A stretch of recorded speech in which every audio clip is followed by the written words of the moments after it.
Hello everyone. So in this particular video we are going to discuss about the validation activity in Azure Data Factory.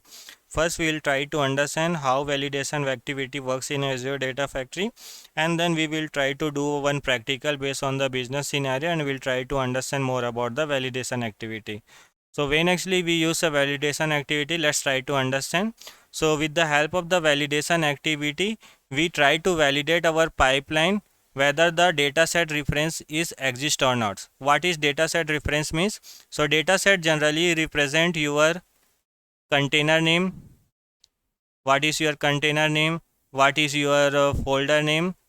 And what is your particular file name? So this combination is nothing but a data set, right? So if with the help of the validation activity, what actually we do, we try to validate whether this particular references exist or not.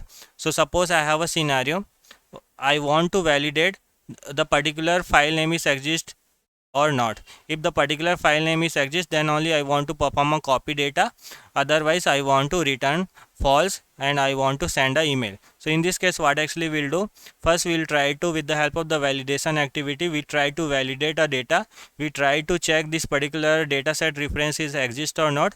If this particular references exist, in the success of the validation, what actually we'll do, we'll perform a copy activity. If this particular reference is not exist, then what we'll do, we'll try to send an email or we'll try to return a false. So that kind of the use case we have.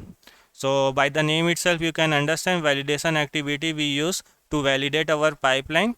And if you have to check the particular data set references exist or not, so with the help of the validation activity, first we try to validate, and based on the true and the false we try to continue our execution. So what actually we are going to do in this particular practical, first we will try to, we have one of the data set that is available into the particular location. If the particular file is exist or not, then what we will do, if particular file is exist, then we will return true. If the particular file is not exist, on the failure of the validation we will return a false. So that is the use case we are going to do. So let me show you. First I will show you my data set. So I have created one storage account. In this storage account I have an input container. In this input container I have employee1.csv file. So what we will do, we will create one pipeline. So what we will do, we will try to see how actually we can use a validation activity first. So I'll click on the new pipeline. You can search a validation or you can go into the general. In a general bottom you can see you have a validation. So click here. In a validation, first you can assign any name. I am going with the validation one. Now go to the setting. In the setting you can see it is asking a data set. So let's create one data set.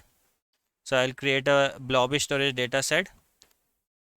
File is CSV file. A link service, we will try to create our link service. We'll try to assign a subscription. We'll try to assign a storage account, and we'll create a link service. Now particular file path, so what I will do, I will pass this container name only, and I'll click on the OK, and this particular file name whatever, so this is the data set we have created.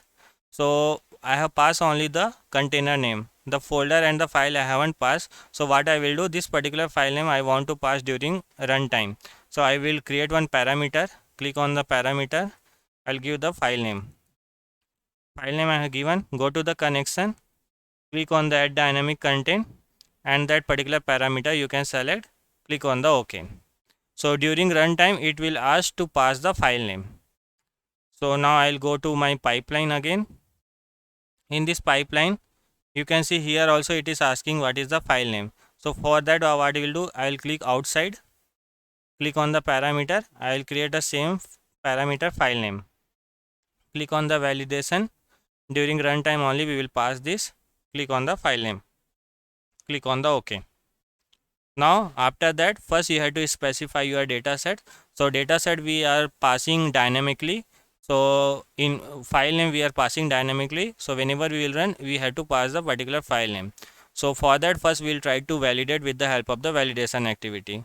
Now go to the timeout. So in a timeout you can see, so first it will try to validate your particular path. If the path is exist, then this particular will be success. If it is not success, then the timeout will happen. So you have to specify till what period your timeout should be happen. So what I will mention, I will mention like within a 30 second,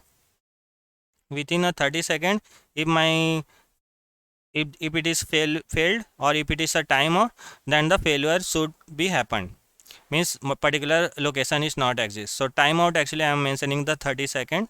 Sleep, what is the sleep, the particular duration time interval, it delay in second between the validation and attempt. So 10-second interval we have. Important is the child item. In the child item you can see ignore, check if the folder is exist or not. So if you want to check only the folder exists or not, you can use a ignore. If you use a true, check if the folder exists and the has item in it, means particular folder should be available and also the file should be available, then you can use a true. If you want to validate folder exists and that is empty, then you can use a false. As of now I am going with a ignore only. So I specified the particular dataset file name, timeout I am mentioning the 30 second, and sleep time is 10 second, and child item I am going with the ignore. Now what actually I will do, I will create one set variable. So in this set variable, if it is success, so you can see on success, this particular set variable should return a true value. So how actually we can do, I will just connect this set variable. I will go to the setting, I will create one variable name x, or you can give name as a success, and you can return the value as a true. So during success my value should be a true.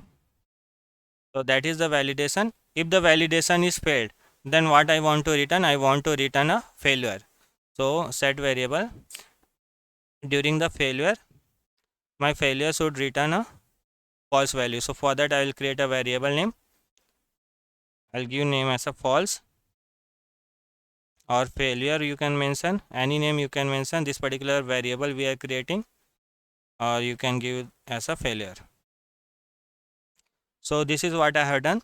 So what actually I am doing, in a validation, whenever I will run, it will first validate my pipeline. If it is success, then the set variable will return a success. If it is a fail, then set variable will return as a failure.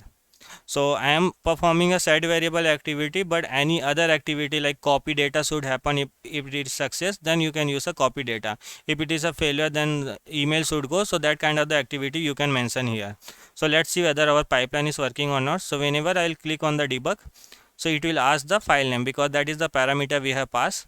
So my file name is, if I will show you, employee1.csv, right? So let me pass the employee1.csv. So it will check whether the particular file is exist or not.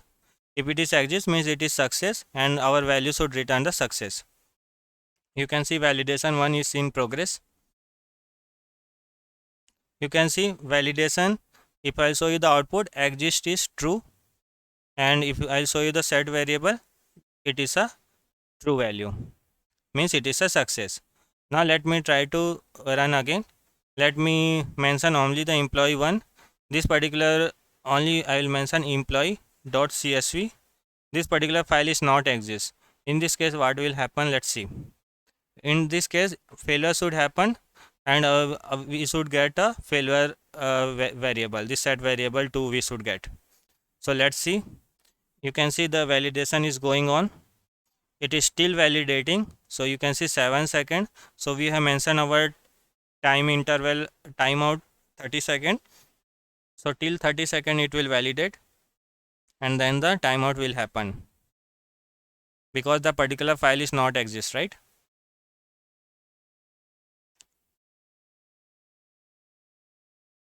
You can see validation is timeout.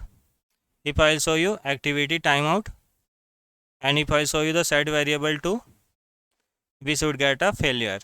So that actually is happening.